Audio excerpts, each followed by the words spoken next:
Assalamualaikum warahmatullahi wabarakatuh. Perkenalkan, saya Poppy Maulida Dewi sebagai perwakilan kelompok. Di sini saya akan membahas tentang linear regression. Kelompok kami terdiri dari Nurul Fajriah Andini, Poppy Maulida Dewi, dan Tias Agung Cahyaning Marida. Pertama, saya akan menjelaskan tentang pengertian linear regression atau regresi linear.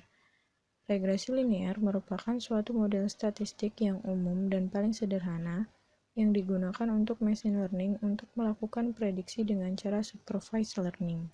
Dalam statistika, regresi linear merupakan sebuah pendekatan linear yang digunakan untuk memodelkan hubungan antara variabel terikat Y atau variabel dependen dan satu atau lebih variabel bebas atau variabel independen yang disebut X. Selanjutnya saya akan membahas tentang model linear pada koordinat kartesian dua dimensi.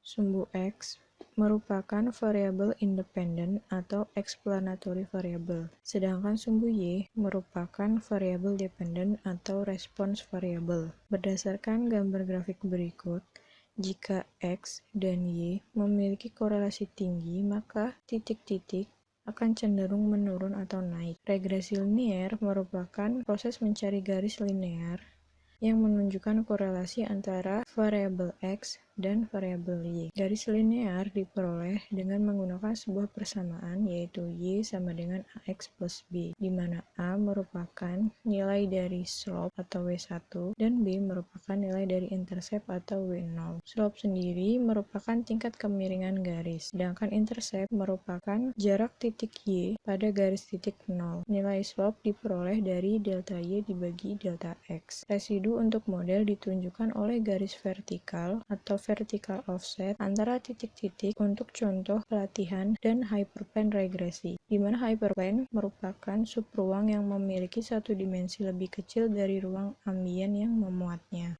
Dataset yang digunakan merupakan dataset yang ada pada tugas minggu sebelumnya. Di sini kami menggunakan dua atribut, yaitu atribut umur dan atribut berat badan. Jumlah dataset yang digunakan yaitu sebanyak 360 data atau 360 baris. Atribut umur berfungsi sebagai variabel X atau variabel independen, dan atribut berat badan berfungsi sebagai variabel Y atau variabel dependen. Berikut ini merupakan contoh dataset yang akan kita gunakan. Algoritma linear regression dibagi menjadi dua jenis, yaitu model regresi linear sederhana dan model multiple regresi linear. Model regresi linear sederhana merupakan hubungan antara satu variabel dependen dengan satu variabel dependen, sedangkan model multiple regresi linear merupakan hubungan antara satu variabel dependen dengan dua atau lebih variabel independen. Nah, pada model regresi linear sederhana sendiri, berikut ditampilkan rumus. Yang pertama yaitu Y sama dengan B0 plus BX1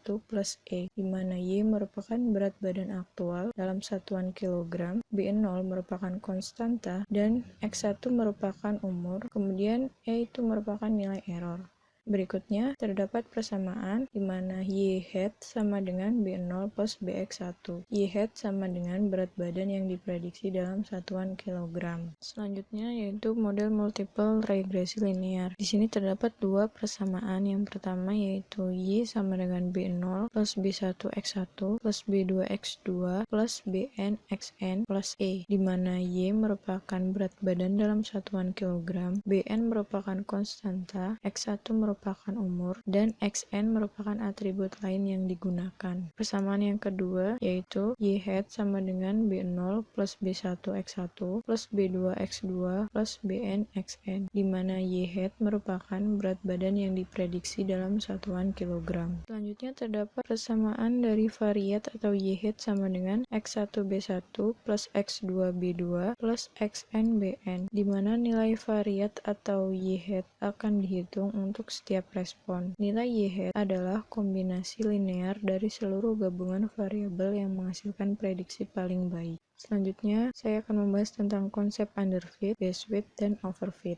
Yang pertama yaitu konsep underfit. Konsep underfit merupakan keadaan ketika kinerja model bernilai buruk. baik pada training atau validation maupun testing data. Underfit terjadi akibat model yang terlalu tidak fleksibel, yaitu memiliki kemampuan yang rendah untuk mengestimasi variasi fungsi. Yang selanjutnya yaitu konsep best fit. Best fit merupakan konsep dari sebuah model yang memiliki nilai optimal atau performa yang optimal. Best fit terletak di antara area underfitting dan overfitting, di mana best fit berada di tengah-tengah area tersebut. Sumbu X merupakan nilai dari model order, sedangkan sumbu Y merupakan nilai dari error. Garis lengkung berwarna merah menunjukkan hasil dari generalisasi error atau kesalahan pengujian, dan garis berwarna biru merupakan hasil dari training error. Kemudian yang terakhir yaitu konsep overfit. Konsep overfit merupakan keadaan ketika kinerja model bernilai baik untuk training tetapi buruk pada unseen data. Overfit terjadi ketika model terlalu fleksibel, yaitu memiliki kemampuan yang terlalu tinggi untuk mengestimasi banyak fungsi atau terlalu mencocokkan diri terhadap training data. Berikut ini merupakan hasil penerapan konsep underfit, best fit, dan overfit pada proses regresi dan klasifikasi. Untuk grafik yang pertama merupakan grafik dari konsep underfit, di mana model tidak fleksibel sehingga tidak mampu menangkap pola data. Konsep underfit menunjukkan grafik sebagai berikut karena model underfit hanya mampu mengestimasi dalam orde 1.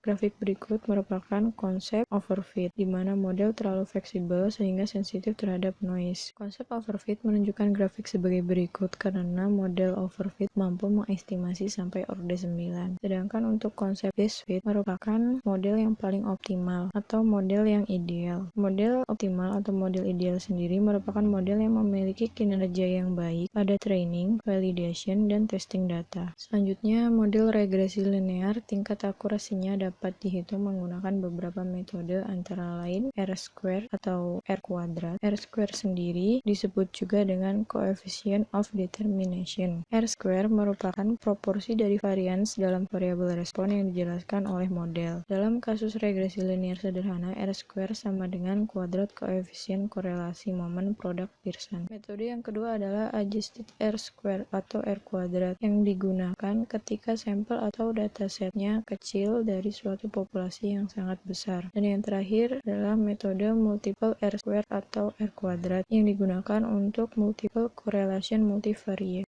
Selanjutnya saya akan membahas tentang penerapan linear regression pada Jupyter. Yang pertama, input semua library yang dibutuhkan, kemudian panggil data dari file, dan tampilkan isi file tersebut. Kemudian akan muncul tabel yang berisi dua atribut, yaitu atribut umur dan berat badan. Data yang digunakan sebanyak 360 baris. Kemudian pembentukan variabel X dan Y. Variabel X merupakan atribut dari umur dan variabel Y merupakan atribut berat badan. Selanjutnya kita import train test plate, kemudian deklarasikan variabel x train, x test, y train, y test dengan t size 0,2 dan random state 0. Kemudian kita import linear regression dan panggil fungsi linear regression tersebut. Kemudian kita deklarasikan variabel y predict. Setelah itu kita visualisasikan hasil prediksi pada training set, di mana sumbu x merupakan atribut umur dan sumbu y merupakan atribut berat badan. Data yang ditampilkan diperoleh dari hasil X train dan Y train sebelumnya. Linear regression dalam pembentukan model prediksi diperoleh dengan rumus Y sama dengan MX kali C. Kemudian dilakukan uji coba prediksi dengan model yang terbentuk dengan nilai X sama dengan 30 dan Y sama dengan 4,56X kurang 37,87.